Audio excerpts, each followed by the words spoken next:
Muy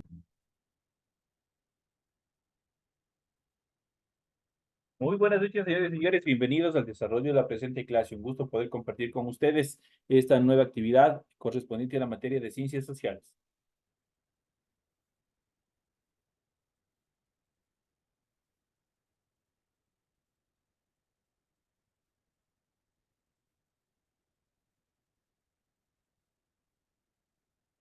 Iniciamos las actividades correspondientes a esta nueva hora de actividades correspondientes a la materia de ciencias sociales. En pantalla ustedes pueden observar ya el documento correspondiente a su tarea y tienen el formato para recursos de aprendizaje de tarea. Estamos en la asignatura de Ciencias Sociales en unidad número 5, Ecuador, Democracia y Derechos Humanos. Los subtemas que vamos a ver en relación a al tema número 3 corresponden a las garantías constitucionales, el Estado y los derechos ciudadanos, los derechos de la niñez y también de la adolescencia son los temas que nosotros vamos a ver, un tema bastante interesante que todos debemos saber y tener conocimientos para saber cuáles son nuestros propios derechos, qué nos garantiza nuestro Estado por el hecho de ser ciudadanos ecuatorianos. Tienen ustedes el tipo de tarea, tienen el objetivo de tarea y a continuación tienen ustedes las instrucciones para el desarrollo de la misma. Recuerden que el trabajo es individual, deben leer el compendio de la unidad 5, tema número 3, pueden ampliar su información sobre el mismo tema con otras bibliografías, de ser necesario. ¿Qué es lo que tiene que hacer? Contesta las siguientes preguntas. La primera dice, escoge uno de los derechos señalados en la unidad, explica con dos ejemplos cómo a partir de esos principios del buen vivir se garantiza el cumplimiento de ese derecho. Es lo que nosotros, y también vamos a hablar un poco más en función de los derechos, ojalá el tiempo nos permita. La siguiente actividad dice, busque en la Constitución del 2008 un derecho del buen vivir. Explique con un ejemplo qué acciones debe realizar el Estado ecuatoriano para garantizar su efectivo cumplimiento. La siguiente actividad es de razonamiento. Dice, lea estos textos y señale qué garantías jurisdiccionales corresponde interponer en cada uno de los casos. Aquí tienen dos casos en los cuales ustedes tienen que analizar en función de qué es lo que dicen las garantías constitucionales y obviamente aplicar a cada uno de ellos, a cada uno de estos casos. El primer caso dice, los ciudadanos de una localidad formaron una veeduría para fiscalizar la constitución, la construcción de un mercado. Sin embargo, las autoridades les negaron el acceso a los documentos presupuestarios, aduciendo que no es información que les interese. Que en este caso, en ese primer caso, ¿qué garantías jurisdiccionales o constitucionales les corresponderá aplicar para acceder a ese tipo de información? El siguiente caso dice, durante una manifestación pacífica, un joven es detenido por un miembro de la fuerza pública. El joven es llevado a un centro de reclusión sin la debida notificación, ni tampoco se le permitió efectuar una llamada. ¿Qué garantía constitucional igual tocará aplicar en relación a este caso, a este segundo caso, igual en función de la privación indebida de libertad? Vamos a ver en el desarrollo, en el contexto que tienen el material, ahí vamos a ir desarrollando y vamos a ir aplicando. Recuerden que el trabajo es 100% escrito, es claro y ordenado. La rotulación de la hoja es fundamental. Aquí tienen toda la información pertinente para que ustedes puedan desarrollar. En relación al contenido, ustedes deben leer las recomendaciones, la rúbrica de calificaciones y al final de todo este proceso tenemos la información para el desarrollo de los recursos de plataforma. Estamos en la unidad número 5 con el tema las garantías constitucionales, el Estado y los derechos ciudadanos, los derechos de la niñez y de la adolescencia correspondientes a la semana número 3 de fecha 8 de julio del 2024. Esta tarea permite entregas justamente el 8 de julio, inicia el proceso de entrega. La fecha límite de entrega es el 31 de julio y la fecha de publicación de la calificación será hasta el 5 de agosto del 2024. Esos son los tiempos en los cuales ustedes pueden presentar y también pueden visualizar sus notas. Entonces aquí tienen toda la información pertinente en función de la actividad que ustedes tienen que desarrollar para la presente semana.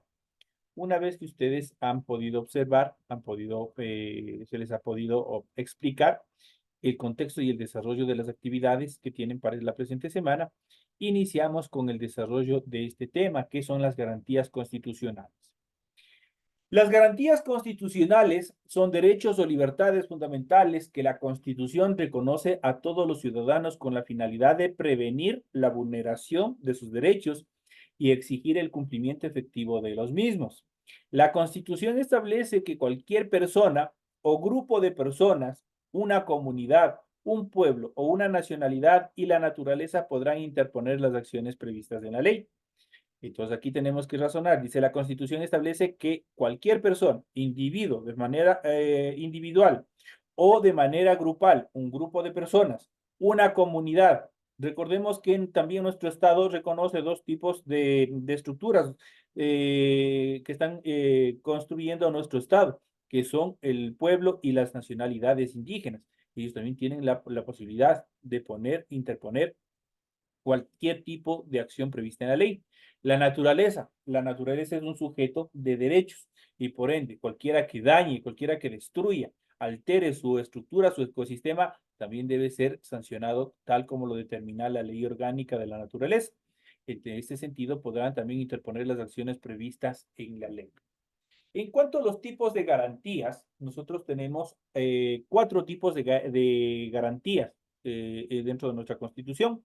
Tenemos una garantía normativista, tenemos una garantía de políticas públicas, una garantía en relación a las instituciones y una garantía jurisdiccional. Vamos a ver en qué consiste cada uno de ellas.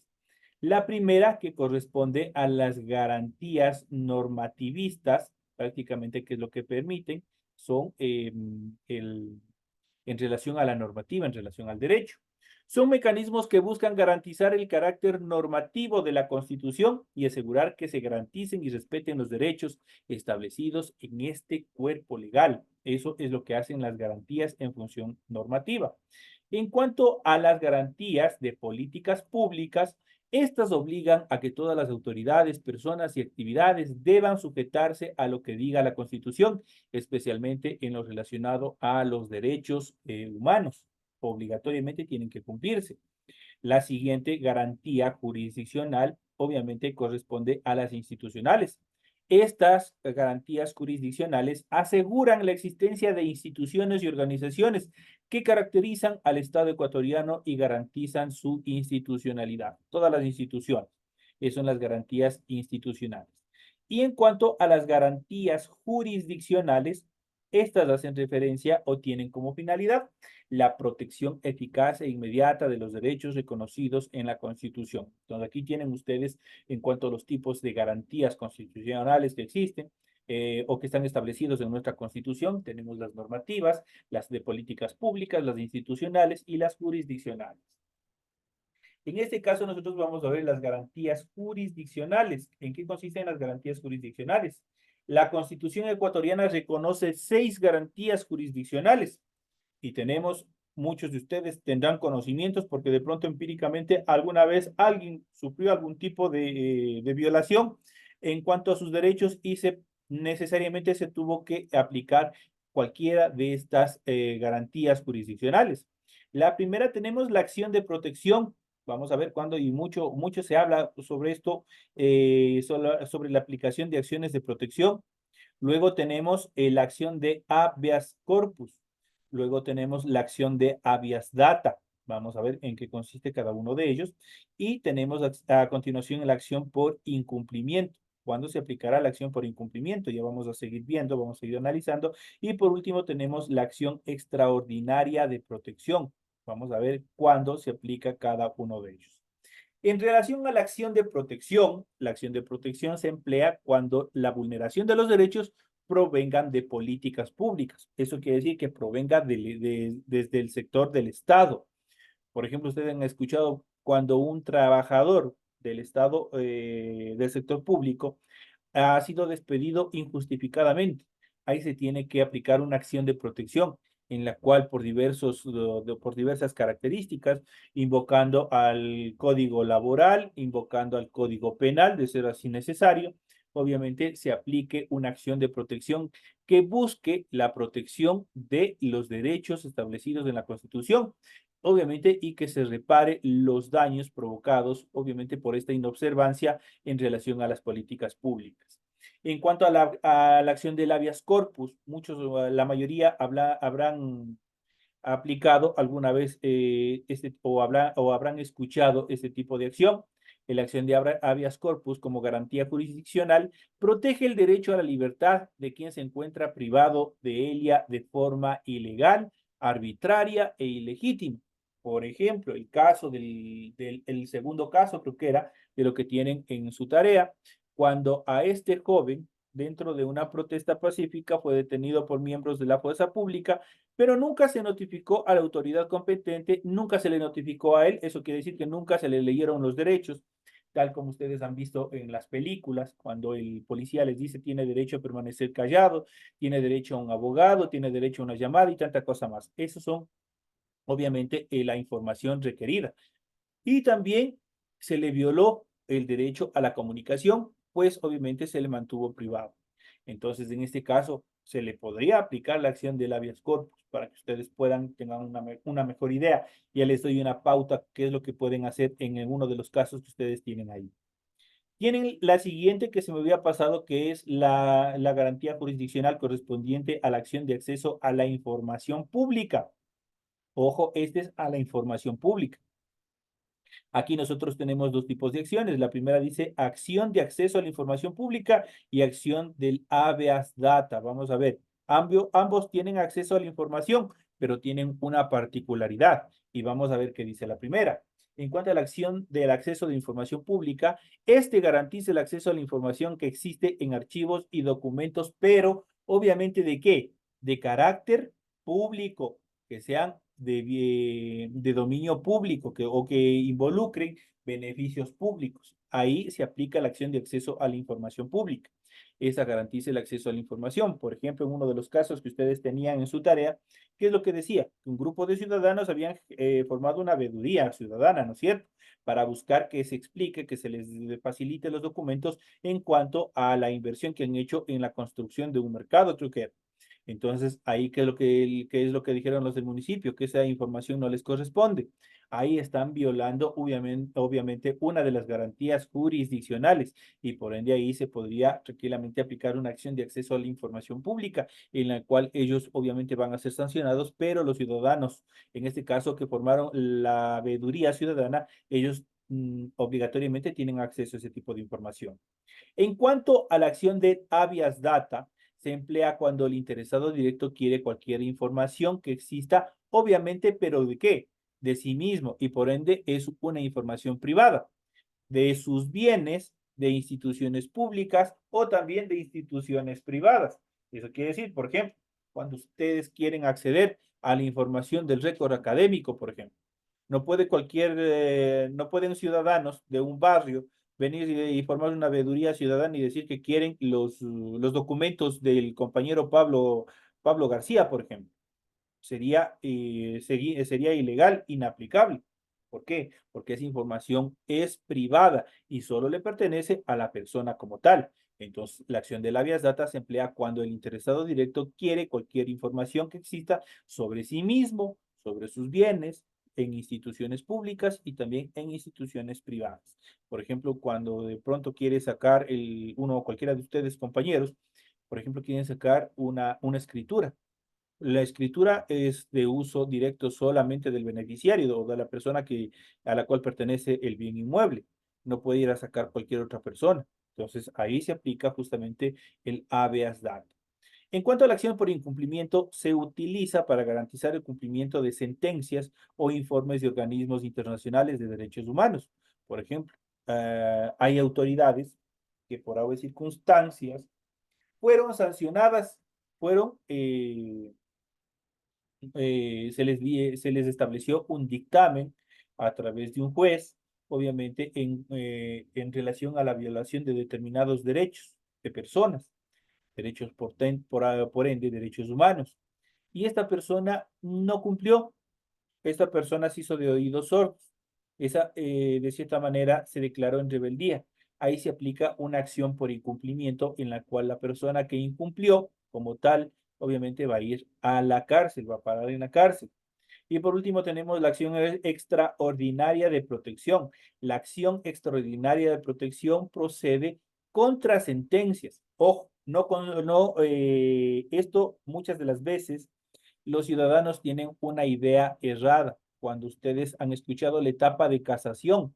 Recordemos que un proceso, un litigio, para lo de pronto alguno que haya pasado por ese trago amargo, El proceso tiene tres etapas. Tiene la etapa primera, tiene la etapa segunda y la etapa tercera que corresponde a la etapa de casación, donde se aplica una acción extraordinaria de protección. En esta etapa, en estas tres etapas del proceso, prácticamente en las dos primeras se analizan los hechos fácticos. ¿Qué son los hechos fácticos? Por ejemplo, cuando, qué sé yo, se dio una pelea entre dos personas y la una persona le sacó el diente a otra persona y ya se transformó en un delito. Entonces, mientras se investiga, mientras el uno da una versión, mientras el otro da otra versión, en los jueces de primera instancia, ¿qué es lo que hace? Averiguan para saber qué es lo que pasó, por qué se dieron los casos. Entonces, esa es la primera etapa. Entonces, ¿qué es lo que la primera y la segunda etapa prácticamente se enfocan al desarrollo, al análisis de los hechos que se produjeron para que se cometa tal o cual delito? Una vez que se dictaminó sentencia, obviamente, si es que están de acuerdo, obviamente las partes, digamos, en provincia, digamos, por ejemplo, aquí en el juzgado provincial de Chimborazo, se allanan y se acogen. La mayoría de las personas no se quedan ahí y obviamente buscan que los procesos vayan a la Corte Nacional y ahí se aplica una acción extraordinaria de protección. Cuando entra una acción extraordinaria de protección, ahí no se analiza los hechos, el caso fáctico, sino se analiza directamente la sentencia. Eso quiere decir, si el juez de primera instancia aplicó correctamente todos los preceptos jurídicos o de pronto alguna normativa que se aplicó violó los derechos, tanto del acusado como del acusador. Ahí se aplica una acción extraordinaria de protección donde se busca analizar solamente la sentencia, no se analiza nada más del caso. Entonces, en este sentido, la acción extraordinaria de protección procede contra sentencias en las que se hayan violado por acción u omisión derechos reconocidos en la Constitución. Es lo que se analiza en la acción extraordinaria de protección. Entonces, aquí tienen las 6 garantías jurisdiccionales establecidas en nuestra Constitución, obviamente, que es la ley suprema que está establecida en nuestro Estado. En cuanto al Estado y el derecho de los ciudadanos, los derechos humanos son fundamentales para el funcionamiento y el desarrollo de las sociedades. Por esto, es deber del Estado proteger los derechos de las personas y garantizar a través de normas, decretos, instituciones, leyes y demás su efectivo cumplimiento. En Ecuador, los derechos están establecidos en la Constitución. En este mismo cuerpo legal se establece que uno de los deberes primordiales del Estado es justamente garantizar sin discriminación alguna el efectivo goce de los derechos establecidos en la Constitución y en los instrumentos internacionales, obviamente que están reconocidos, obviamente, en nuestra Constitución. En particular, lo concerniente a educación, a salud, alimentación, a seguridad social y, obviamente, al agua para todos sus habitantes. En cuanto a los tipos de derechos garantizados en la Constitución de la República, podemos establecer los siguientes. Primero, el derecho del buen vivir, que eso no es otra cosa, ustedes habrán escuchado, el famoso summa causa. El summa causa es un precepto ancestral que se estableció con más fuerza a partir de la reforma que se le dio a la Constitución a partir del 2008. Entonces aquí nosotros podemos ver el derecho del buen vivir. Este permite las condiciones de vida adecuadas para el desarrollo de cada persona. Aquí encontramos el derecho del agua, el derecho de la alimentación, el derecho de la educación, de la vivienda, del trabajo, entre otros. Y aquí sale también parte de una etapa que ustedes tienen en su deber. En cuanto a los derechos de las personas y los grupos de atención prioritaria son fundamentales, incluyen a las personas adultas mayores, a niños, niñas y adolescentes, mujeres embarazadas, personas con discapacidad y personas con enfermedades catastróficas. Están establecidas en los derechos de las personas y grupos de atención prioritaria.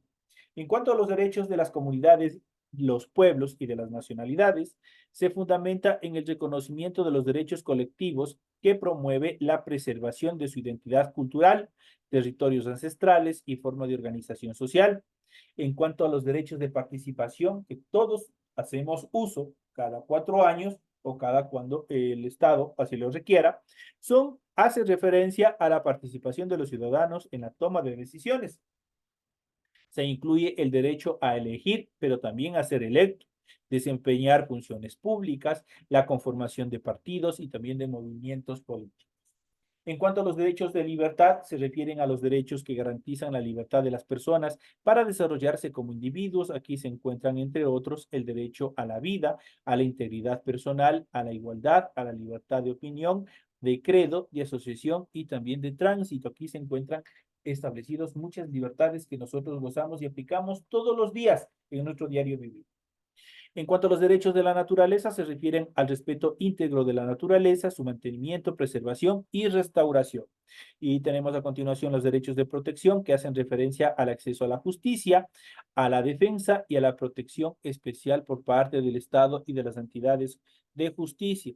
Nadie puede quedarse indefenso, no por el hecho que no tenga dinero, por el hecho de que no pueda costearse una defensa técnica particular, obviamente se queda en la indefensión, porque ahí prácticamente se anularía cualquier proceso en contra de esa persona.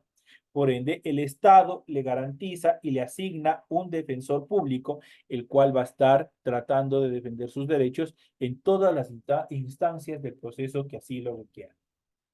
En cuanto a los derechos de la niñez y la adolescencia, los derechos de la niñez y adolescencia son un conjunto de normas jurídicas que protegen a estas personas. Son inalienables e irrenunciables y están consagrados en varios documentos que tienen vigencia a nivel internacional. Igual ellos lo reconocen. En ese sentido, en forma histórica, el 20 de noviembre de 1959 se aprobó la Declaración de los Derechos del Niño y en 1989 se firmó en la Organización de Naciones Unidas la Convención sobre los Derechos del Niño, en la cual se reconoce a todos los individuos menores de 18 años como seres con plenos derechos de desarrollo físico, mental y social y que deben ser protegidos por las personas adultas y también por el Estado. Ecuador fue el primer país latinoamericano en ratificar la convención y se comprometió a adecuar su sistema jurídico a los requerimientos de estas personas. De ahí que surge el Código de la Niñez y Adolescencia, en la cual se establecen los derechos primordiales de la infancia y la responsabilidad de quienes deben garantizar el cumplimiento de los mismos. En cuanto a los derechos señalados en el Código de la Niñez y Adolescencia, estos se clasifican de la siguiente manera. Primero, el derecho de supervivencia. Incluye el derecho de vida, a la familia, a la lactancia materna, la atención de parto, la vida digna, la salud y el medio ambiente sano. Ahí intervienen en esta parte de los derechos de supervivencia, intervienen tanto el círculo social como también el Estado. En relación al círculo familiar, el derecho a la vida, desde el vientre, desde el proceso de gestación, nadie puede obviamente suprimir, matar. El derecho a la familia, obviamente todas las personas que lo rodean, papá, mamá, tienen la obligación de construir un hogar. La lactancia materna es otro de los derechos, la atención en el parto, obviamente que es por parte del Estado, y la vida digna, la salud y el medio ambiente sano, que también son por parte del Estado. Se establece además la responsabilidad del Estado de garantizar, entre otras cosas, el acceso a los servicios de salud y la provisión de medicinas, y de la familia de brindar un clima de afecto que asegure la vida digna y el desarrollo psicológico adecuado en todo momento. En cuanto a los derechos de desarrollo humano, incluyen el derecho a la identidad, a la identificación. Son cosas diferentes. Una cosa es el derecho a la identidad y otra cosa es el derecho a la identificación. Y eso aplica para todos. A la educación, a la vida cultural, a la información y al acceso, al descanso y también a la recreación. Eso es fundamental en cuanto al desarrollo humano en función del Estado. También se establece la responsabilidad del Estado de preservar la identidad de los niños, de garantizar el acceso a la educación, de dotar de insumos necesarios, de impulsar actividades artísticas, deportivas y culturales que les permita crecer como personas. Para los progenitores se establece el deber de identificar a los niños, de matricularlos en establecimientos educativos y participar activamente durante todo el proceso de desarrollo que éste provea. En cuanto a los derechos de protección, son otros importantes, fundamentales dentro del Código de la Niñez y Adolescencia. Estos incluyen el derecho a la libertad y a la integridad. Se prohíbe la utilización de imágenes de niños, niñas y adolescentes para fines bélicos o también para proselitismos políticos. Y por último tenemos los derechos de participación, que incluye el derecho a la libertad de expresión, de pensamiento, de reunión y asociación, y ser consultados antes de tomar una decisión que obviamente genere actividades inherentes a su desarrollo. Se prohíbe, se prohíbe obligar a niños, niñas y adolescentes a participar en determinadas actividades sin su consentimiento. Para ello, en todo momento, deben estar consultándoles que si es que deciden sí o no participar. En cuanto a los derechos humanos y de interculturalidad y también de globalización, los flujos permanentes de bienes materiales, tanto como energía, productos industriales y agrícolas, inmateriales tales como servicios, capitales de información y humanos, migraciones, han generado profundos cambios en la economía, la sociedad, la cultura, entre otros aspectos de nuestro país, en nuestra sociedad. La valoración de estas transformaciones es objeto de controversia. Por un lado, algunos de estos cambios se consideran un avance positivo y extraordinario en el desarrollo de las sociedades, especialmente la de los países considerados motores de la globalización. Por otro lado, existen inconvenientes que afectan sobre todo a los países de la periferia o a las capas sociales menos favorecidas. Así, la globalización, por un lado, proporciona la posibilidad de conocer culturas y pueblos. La difusión de la cultura ayuda al enriquecimiento cultural de las personas y, por tanto, el entendimiento entre los distintos pueblos. Pero, por otro lado, la difusión cultural tiene el peligro de que una cultura tome por influencia o imposición las características de otra y obviamente la destruye, la anule, sustituyendo la suya propia. Así puede aparecer una cultura global, lo que supondría la pérdida de la diversidad cultural que tienen la mayoría de los pueblos y nacionalidades a nivel global. De igual manera, los derechos humanos han sido cuestionados en el sentido de que provienen de la tradición occidental, caracterizada por el énfasis en la libertad individual, que deriva de un antropocentrismo, es decir, se ve al ser humano como ente superior cuyos derechos deben satisfacerse en detrimento de otros seres. En contraposición, se encuentra la cosmovisión de diversos grupos humanos que afirman lógicas comunitarias, holísticas del entorno que vinculan la vida espiritual y material, en donde el ser humano viva en armonía consigo mismo y también con la naturaleza. Esa es la parte fundamental.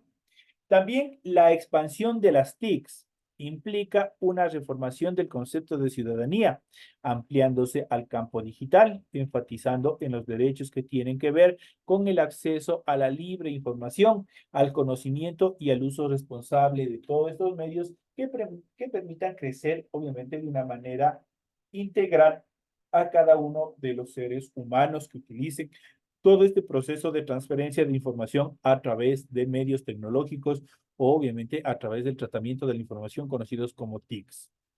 Esto en cuanto a las actividades que nosotros hemos podido ver, en cuanto a los derechos humanos, interculturalidad y también la globalización. Hemos visto y hemos analizado los derechos en función del Código de la Niñez y Adolescencia, cómo les protegen, cómo están establecidos. También hemos visto los derechos que están garantizados en nuestra Constitución de la República y obviamente hemos hecho un análisis un poco profundo, porque esto implica más tiempo en cuanto a las garantías jurisdiccionales, su clasificación y también a los tipos de garantías que existen. Hemos visto, obviamente, cuáles son las garantías, su conceptualización y, obviamente, el uso que nosotros podemos darle y la obligación que nosotros tenemos por, obviamente, estar siempre informados, siempre estar capacitados de todas estas características fundamentales que tiene nuestro Estado y que obviamente cada uno de nosotros debemos siempre estar pendientes de todos estos avances. Vamos a continuar un poco más, vamos a ir analizando un poco más en función de estas actividades y vamos a ir a ver las garantías individuales un poco más, vamos a ir reforzando el tema en cuanto a las garantías individuales, que no son otra cosa que las mismas garantías constitucionales que se encuentran establecidas en nuestra Constitución de la República para el beneficio de cada uno de los ciudadanos. ¿Pero qué son las garantías individuales? En algunas legislaciones nacionales se llaman también garantías individuales o también garantías constitucionales de los derechos constitucionales o derechos fundamentales. Es decir, que son los derechos básicos mínimos consagrados en la Constitución que una nación determina para el correcto funcionamiento y aplicación de todas las actividades correspondientes a las leyes y legislaciones que se vayan creando. Estos derechos se consideran esenciales para el sistema político y se vinculan con la dignidad humana, es decir, le son naturales a cualquier ciudadano sin importar su condición, su identidad y también su cultura. Por esta razón, gozan de un estatus especial entre las leyes que constituyen el ordenamiento jurídico de un Estado. La protección de estas garantías varía dependiendo del marco jurídico que examinemos. En tanto derechos de primera generación siempre gozan de un estatus privilegiado por encima del resto de los derechos políticos, sociales, comerciales u de otra índole. Eso es fundamental dentro de estos procesos.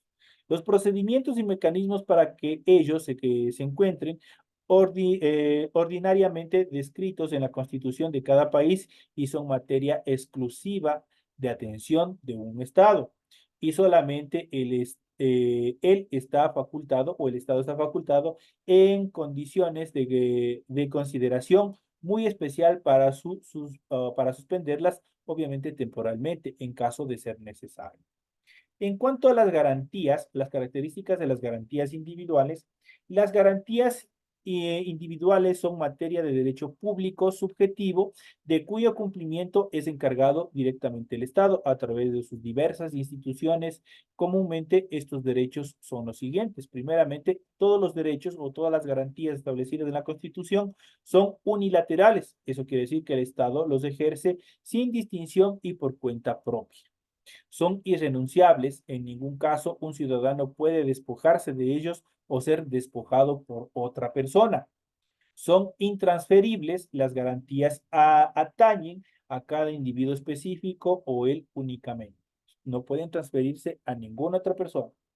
Son perdurables, jamás caducan ni prescriben, salvo en casos que contemple la propia Constitución, y así hacerlo. Y son soberanos porque obedecen a la constitución política de una nación determinada y se ajustan a las normas que rigen dentro de un territorio determinado. Esas son en cuanto a las características de las garantías individuales o garantías constitucionales que nosotros tenemos en nuestra legislación ecuatoriana, especialmente en nuestra constitución, que es la ley suprema. Sobre ella no existe ningún otro tipo de ley y ella es más bien quien está regentando, quien está organizando todas las estructuras jurídicas legales dentro del Estado para su correcto funcionamiento. De esta manera, señoras y señores, llegamos ya a la parte final del desarrollo de la presente clase. Ha sido un gusto haber compartido con ustedes. Nos estaremos viendo hasta la próxima clase. Señoras y señores, que tengan una feliz noche.